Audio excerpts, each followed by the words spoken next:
kita harus tahu dulu bahwa setiap pemerintahan itu punya tanggung jawab untuk meningkatkan kesejahteraan. Ingat, kesejahteraan dulu, Mbak. Masyarakat Indonesia. Itu setiap pemerintahan. Nah, dan itu nggak gampang. Karena apa? Dalam meningkatkan kesejahteraan, kita kadang-kadang terganggu oleh munculnya dinamika tadi. Dinamika tadi bisa dari dalam negeri, bisa juga, bukan bisa juga, sering-sering juga dari luar negeri.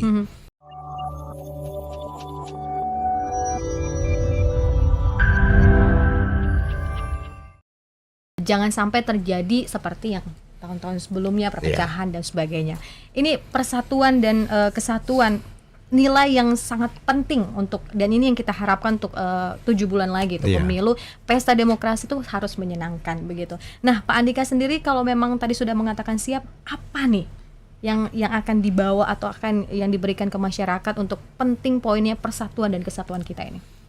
Agak panjang nggak apa-apa, Mbak? Nggak apa-apa, silakan Pak, take your time. Jadi yang pertama, kita harus tahu dulu bahwa setiap pemerintahan itu punya tanggung jawab untuk meningkatkan kesejahteraan. Ingat, kesejahteraan dulu, Mbak. Masyarakat Indonesia. Itu setiap pemerintahan. Nah, dan itu nggak gampang. Karena apa? Dalam meningkatkan kesejahteraan, kita kadang-kadang terganggu oleh munculnya dinamika tadi. Dinamika tadi bisa dari dalam negeri, bisa juga, bukan bisa juga, sering-sering juga dari luar negeri. Sehingga yang tadinya kita mungkin sudah membawa masyarakat Indonesia menuju ke tingkat income per kapita lebih tinggi, kemudian tahu-tahu harus turun karena faktor-faktor eksternal tadi. Nah, khusus pemerintahan ini itu kebetulan nih, Mbak, ya. Kebetulan Mas Ganjar ikut mengalami bersama-sama Presiden sebagai Gubernur Jawa Tengah, ya. Mas Anies juga sama, juga ikut bersama-sama Presiden menangani dan meningkatkan kesejahteraan. Pak Prabowo di Kementerian Pertahanan juga sama. Jadi saya merasa lebih optimis sekarang. Karena apa? Prestasi Pak Jokowi nasional, misalnya dalam mengurangi jumlah orang miskin di Indonesia. Ini kan prestasi yang juga dibantu oleh semua pejabat-pejabat yang bekerja bersama, termasuk Gubernur Jawa Tengah, termasuk Gubernur DKI waktu itu, termasuk Menteri Pertahanan, walaupun bidangnya berbeda-beda.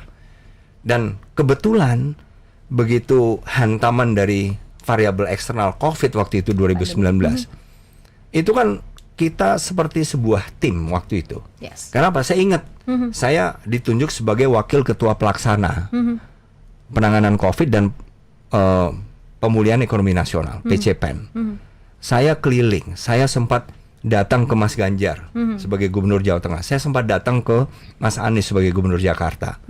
Juga dalam menangani percepatan ini, saya juga membantu Pak Prabowo dalam mendistribusikan APD, masker, kemudian pembatasan wilayah, aktivitas sosial waktu itu, PPKM. Jadi begitu banyak, kita bareng-bareng nih, Mbak. Sehingga saya yakin Mas Ganjar bisa berhasil menangani tantangan COVID di Jawa Tengah. Mas Anies bisa berhasil menangani tantangan COVID di Jakarta.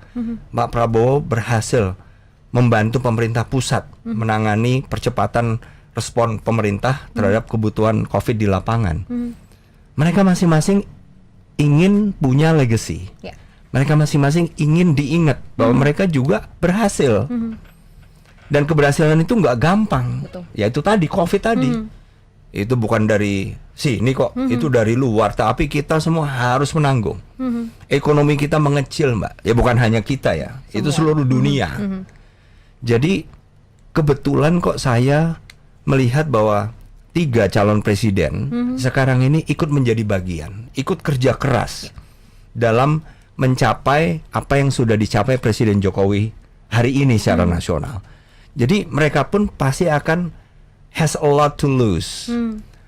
Yang akan rugi ya mereka sendiri kalau kemudian achievement sekarang yang sudah dicapai dengan susah payah, kemudian hanya berantakan, hanya gara-gara misalnya tindakan di level bawah masyarakat yang kemudian merusak apa yang sudah dibangun oleh pemerintah, yang juga termasuk dibangun oleh Mas Ganjar di Jawa Tengah, dibangun oleh Mas Anies di Jakarta, dan dibangun oleh Pak Prabowo di tingkat Kementerian Pertahanan. Jadi persatuan bagi kita sangat penting karena kesulitan dalam meningkatkan kesejahteraan masyarakat ini nggak ringan. Dan kebetulan tiga-tiganya calon presiden tahun 2024 ini ikut bersama-sama.